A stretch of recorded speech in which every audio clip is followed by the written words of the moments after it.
racontent de leur petite enfance ressemble à un cauchemar. C'est surtout l'aînée, Marie, qui raconte et qui dessine. Ici, elle nous parle de son père et des lieux où il les aurait emmenés. Il y avait un endroit à Paris, dont lui c'était le chef. Donc il disait qu'il était un grand mage et qu'il s'appelait Bouclebourg. Et dans cet endroit, ils avaient des grandes robes blanches avec des bords dorés. Puis il faisait les prières, il violait les enfants, il leur faisait peur et puis il y avait plusieurs autres gens aussi qui nous violaient, ils nous endormaient avec des espèces de bouillies. Qu'est-ce que tu nous as dessiné?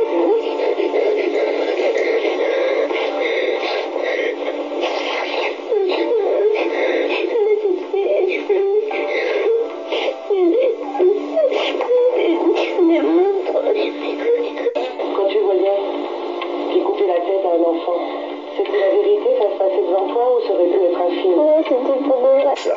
Et après, ils ont tué Marguerite, alors il fallait que tout le monde vienne pour l'aider. Le consentement des mineurs, une nouvelle fois débattu, alors que le gouvernement lance des consultations sur l'âge minimum du consentement sexuel. Un professeur comparaissait ce lundi devant le tribunal correctionnel de Fontainebleau. Il entretenait une relation avec une élève de 14 ans, Thibaut Bastide. Peut-on avoir une relation consentie avec un adulte quand on a 14 ans? C'est tout l'enjeu du procès qui s'est ouvert ce lundi à Fontainebleau, en Seine-et-Marne. Un professeur de mathématiques de 31 ans est jugé pour avoir entretenu une relation amoureuse, ou du moins sexuelle, avec l'une de ses élèves de 14 ans, poursuivi pour corruption de mineurs et atteinte sexuelle sur mineurs de 15 ans par personne ayant abusé de l'autorité conférée par ses fonctions. Le mis en cause l'assure, la jeune adolescente était consentante, une version que n'a pas démenti l'intéressé. Pourtant, les parents de la collégienne sont catégoriques. Le professeur aurait abusé de son autorité, un lien d'autorité portant l'âge de majorité sexuelle à 18 ans. De ce fait, les chefs de corruption de mineurs et d'atteinte sexuelle ont été retenus, mais l'appareil judiciaire se retrouve une fois de plus confronté au dilemme du consentement, quelques semaines après l'acquittement d'un individu accusé du viol d'une fillette de 11 ans, une décision ayant suscité l'émoi de l'opinion publique. De nombreuses voix se sont élevées pour réclamer un âge minimum au consentement. Depuis, le Haut Conseil à l'égalité entre les femmes et les hommes a proposé d'établir ce seuil à 13 ans, une proposition retoquée par Emmanuel Macron. S'exprimant à ce sujet à l'occasion de la journée mondiale de lutte contre les violences faites aux femmes, le président de la République souhaiterait que l'âge de 15 ans soit retenu. Bonjour à tous. La loi de Chiappa ne légalise pas vraiment la pédophilie, elle en couvrirait les agissements. C'est bien plus pire. L'objectif de cette loi ne consiste pas vraiment à renforcer la protection des mineurs, mais de légaliser par des voies législatives la pédocriminalité. Pourquoi? C'est une évidence, tout simplement parce qu'en France, depuis plus de 30 ans, toutes les lois en la matière viseraient à étendre la possibilité pour les majeurs d'avoir des relations sexuelles avec des mineurs. Les réseaux pédophiles qui alimentent en enfants les soirées mondaines qui sont organisées par le gratin de nos élites se réjouissent d'une telle loi car désormais elle les protégerait contre toute poursuite judiciaire. La loi de Chiappa supprimerait la notion de discernement chez l'enfant de plus de 5 ans, faisant de cet enfant de 5 ans et de l'adolescent un jeune responsable de ses actes. Donc, tous ceux qui s'adonneront au plaisir avec des enfants ne pourront pas être poursuivis tant que la justice n'aura pas prouvé que les enfants n'étaient pas consentants. Sous prétexte de légiférer contre la violence faite aux femmes, Chiappa en aurait profité pour insérer dans ce projet de loi un texte qui induirait l'ambiguïté, pour ne pas dire la confusion, dans l'acte de pédophilie. On efface ainsi d'un trait de plume la justice des mineurs telle qu'elle existait depuis plus d'un siècle, surtout depuis la Première Guerre mondiale. À l'époque, en 1912, le Parlement français avait jugé utile de créer une justice des mineurs, et on avait créé par la même occasion la fonction du juge pour enfants. Henri Rollet, qui deviendra le premier magistrat pour enfants, sera à la source de 2 lois qui, depuis plus d'un siècle, seront utilisées pour protéger les enfants. Nous avions la loi du 24 juillet 1889 qui permettait de séparer l'enfant de ses parents lorsque ces derniers étaient reconnus indignes. Et cette loi a été suivie par une deuxième loi, hein, c'est la loi du 22 juillet 1912, qui fixait l'âge de la responsabilité pénale à 13 ans et décidait de la création des tribunaux pour enfants. C'est-à-dire, à partir de 13 ans, l'enfant était responsable de ses actes. 13 ans, donc, par cette loi de 1912, permet de définir l'âge de la responsabilité, donc l'âge de la capacité de discernement. Mais comme nous le savons désormais, avec la loi Chiapa, cette loi Chiapa supprime cette notion de discernement chez l'enfant de plus de 5 ans, faisant de cet enfant de 5 ans un jeune responsable de ses actes. En 1912, l'âge du discernement était fixé par la loi à partir de 13 ans, et avec la loi Chiapa, ce discernement est tombé à 5 ans, puisque l'enfant victime devra prouver qu'il était bien une victime, qu'il était bien victime d'un viol et qu'il n'était pas consentant avec cet acte. Mais ce qui devient dramatique avec cette loi de Chiapa, c'est qu'elle préconise un enseignement sexuel qui commencera dès la maternelle, surtout à la rentrée 2018. Des associations proches des milieux homosexuels ont même été sollicitées pour accompagner ce genre d'éducation sexuelle. Donc si nous suivons la logique démoniaque de cette loi Chiapa, on abaisserait l'âge du discernement qui de 13 ans descend désormais à 5 ans, et ensuite on va éduquer les enfants pour qu'ils acceptent plus facilement l'acte sexuel. Pour ceux qui n'ont pas encore très bien compris, à travers la loi Chiapa, on officialise désormais la théorie du genre à l'école. Parce que comme vous le savez, cette théorie du genre avait fait scandale, et là on l'a fait revenir par l'intermédiaire de cette loi Chiapa. Bah oui, il ruse à la tête de l'État. Beaucoup d'entre vous ont bien compris que ce genre de loi servira à couvrir les réseaux pédophiles qui alimentent en enfants les soirées mondaines qui sont organisées par l'élite influente, je dirais par le gratin de nos élites. Quand je parle de nos élites, des différentes nations, pas que de la France. Et tout le monde se souvient de cette petite phrase de Finkielkraut, défendant son petit ami Roman Polanski, violant d'une gamine américaine de 13 ans et demi. Finkielkraut disait qu'à 13 ans, ce n'est plus une enfant. Effectivement, c'est choquant, mais c'est un fait. À 13 ans passés, elle était censée être en capacité de discerner et donc de choisir. Il ne reste plus qu'à supprimer la direction de la protection judiciaire de l'enfance dans ce débat sur la course en avant vers la reconnaissance de la pédophilie comme un acte normal, dès l'instant où l'enfant ne s'y opposera plus. Finkielkraut parlait d'un âge de discernement de 13 ans.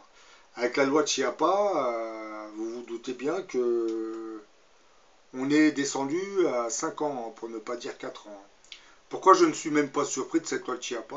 Pour la simple raison que depuis plus de 40 ans, nos médias et nos élites politiciennes ont fait de la laïcité un combat contre l'islam.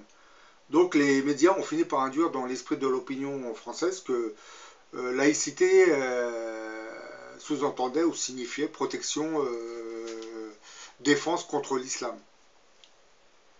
Mais les milieux catholiques qui ont applaudi aveuglément ce déchaînement médiatique anti-islam n'ont pas vraiment compris que la laïcité était en fait un logiciel par l'intermédiaire duquel on va insérer toute une série de lois immorales qui, pour certaines d'entre elles, ont déjà commencé, comme la légalisation du mariage gay, et continuent aujourd'hui avec la loi Chiapa.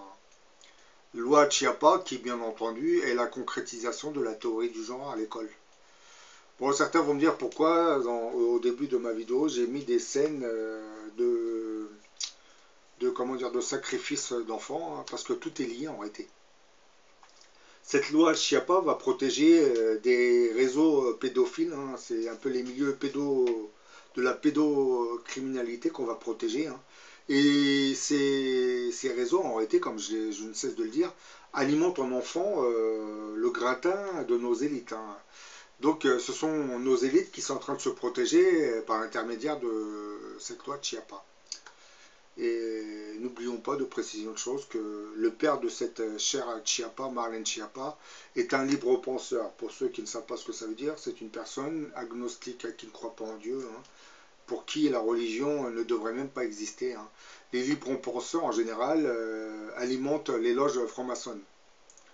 Donc vous avez un peu compris d'où vient cette idée,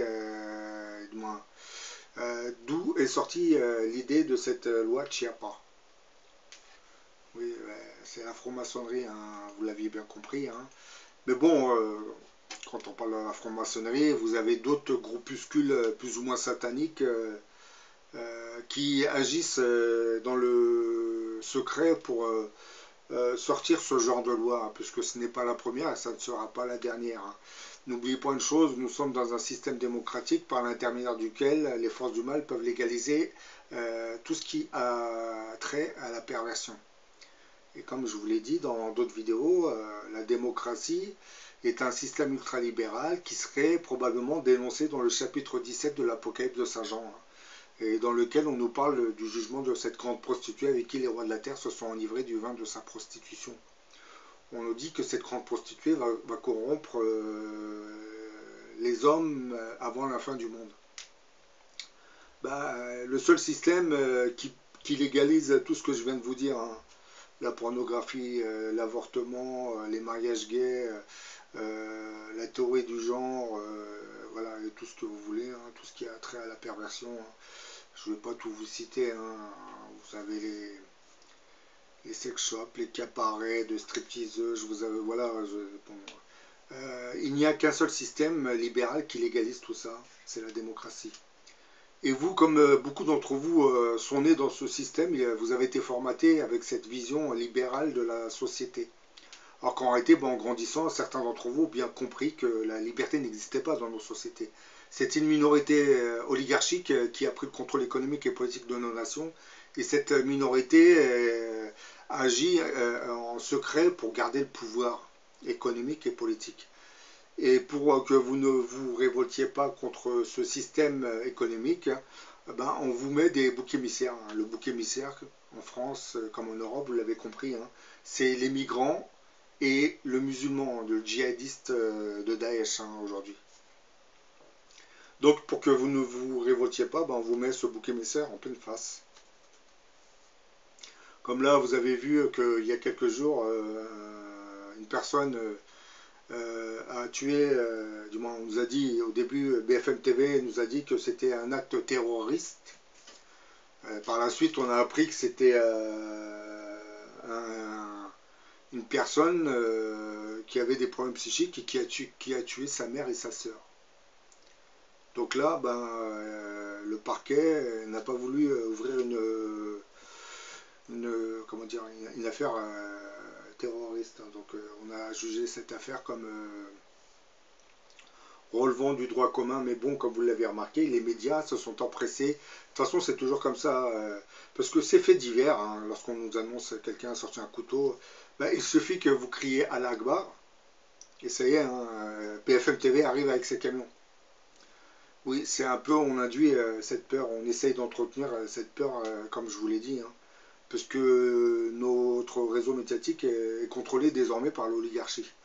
Donc l'oligarchie ne veut surtout pas que vous vous révoltiez contre le système économique, parce que vous savez que le système économique dans lequel nous vivons génère des injustices incroyables. Hein. Parce que beaucoup d'entre vous râlent, pleurent, hurlent parce qu'ils ne peuvent plus payer leur loyer, hein. Leur pouvoir d'achat n'arrête pas de se réduire. Oui, mais vous râlez, mais vous n'allez jamais vous révolter, puisqu'à chaque fois, on vous met du Daesh devant la télé. On vous met du Daesh, on vous met du halal, on vous met du voile islamique. Hein. Si c'est pas du voile islamique, on va vous mettre du Benalla. Si c'est pas du Benalla, on va vous remettre un autre fait divers. Sinon, vous avez les hommes politiques, hein, les différents partis qui se battent entre eux. Hein. Comme là, par exemple, vous avez l'affaire d'une ministre qui n'aurait pas déclaré... je souris quand les partis de droite s'attaquent à cette ministre. Chacun fait la même chose. Hein. Lorsque la droite est au pouvoir, c'est pareil. Il y a de la corruption dans tous les partis. Sauf que le problème, c'est que les gens qui écoutent ça pensent que les partis de droite sont devenus honnêtes. Donc ils s'attaquent à la corruption. Il n'y a pas plus malhonnête que ces partis de droite, soyons réalistes. Hein. Que ça c'est la gauche ou la droite. Hein. Mais je reviens un peu à cette loi de Chiappa. C'est comme par exemple la loi de Chiappa, tout comme le mariage gay qui avait été légalisé sous le mandat de Hollande. Il faut comprendre une chose, c'est que depuis l'ère de Mitterrand, le socialisme, en réalité tel qu'on l'avait connu il y a plus de 100 ans, a disparu. Il n'existe plus. Le socialisme en France s'est ouvert au marché libéral et économique. Donc c'est pour cette raison que sous les gouvernements de gauche, vous aurez autant de licenciements et autant de privatisation qu'un gouvernement de droite. Parce que ces socialistes ne font plus vraiment une politique de gauche. La politique de gauche aujourd'hui et de nos jours se ferait au niveau des extrêmes gauches. Mais là c'est pareil, hein, c'est des mouvements qui se rapprochent, c'est des mouvements presque sectaires, donc c'est encore plus dangereux. Et pour que les gens continuent de voter socialiste, hein, pour qu'ils puissent garder toujours le pouvoir, hein, en vous faisant croire qu'ils pratiquent une politique de gauche, eh ben, on va vous sortir des faits de société. On va vous fabriquer des lois comme le loi sur le mariage gay, le loi sur la théorie du genre, et juste pour occuper vos esprits. On va vous détourner des vrais problèmes sociaux du pays par ce genre de loi. Par exemple, la loi de Chiappa, vous voyez, tout le monde commence à en parler. Certains vont me dire, moi aussi. Bah, je relance tout en sachant, tout en vous expliquant que le socialisme a disparu. Hein. Et puis quand je parle de socialisme, je ne parle pas de Macron. Macron, c'est un homme de droite qui avait intégré le Parti Socialiste. Hein. C'est Hollande qui avait intégré un logiciel de droite dans son gouvernement. Pour quelle raison? Parce que déjà, à l'origine, le Parti Socialiste ne pratiquait pas une politique de gauche. Hein. Donc pour les hommes de droite, c'est facile de s'intégrer et de l'intégrer. Hein, ce pseudo Parti Socialiste. D'ailleurs, je ne sais même pas pourquoi les gens continuent à voter socialiste. Hein. Autant voter directement à droite. Ah oui, c'est direct, hein, voter à droite, parce que le Parti Socialiste fait exactement la même politique que la droite. Sauf que là, avec Macron, c'est encore pire. Avec la loi du travail, ils ont encore plus loin. Les partis de droite n'auraient jamais osé sortir cette loi, mais là, Macron, qui prétend venir de gauche, l'a fait. Ben là, vous voyez, j'ai illustré cette vidéo par Chiappa, hein, et puis avec ce titre, hein, la France se portera mieux en interdisant la messe à la télé. Donc là, la messe est dite. Hein. Et puis, sachant que son père est un libre penseur, vous comprenez pourquoi Chiappa a grandi dans ce milieu. Hein. Elle a été éduquée dans la libre pensée. Hein. Donc c'est pour cette raison que ce genre de personnes sortent ce genre de loi. Elle a grandi dans une famille où on ne parlait pas de Dieu. Dieu était pratiquement inexistant. Bah, c'est pour cette raison, hein, vous voyez, le titre « La France se portera mieux en interdisant la messe à la télé ». Donc, lorsqu'on vous bassine avec la laïcité, on vous fait croire que la laïcité, c'est pour protéger la France chrétienne, bah, c'est presque ça. Hein. Vous avez nos chers intellectuels juifs, Finkielkraut et Zemmour, vous disent, hein, la laïcité, on protège la France chrétienne contre la barbarie islamiste.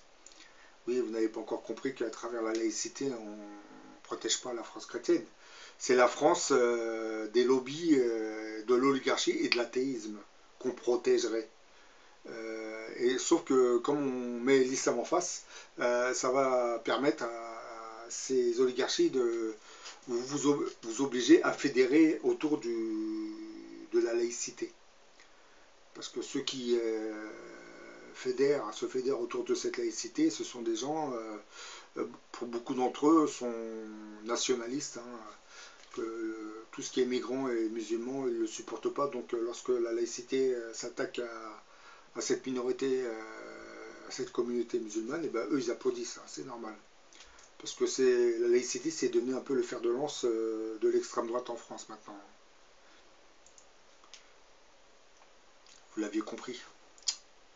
Ben voilà, hein, continuez à croire ce qu'on vous dit à la télé avec la laïcité, le halal, le voile islamique, et vous verrez que vos enfants, vous ne pourrez même plus les contrôler.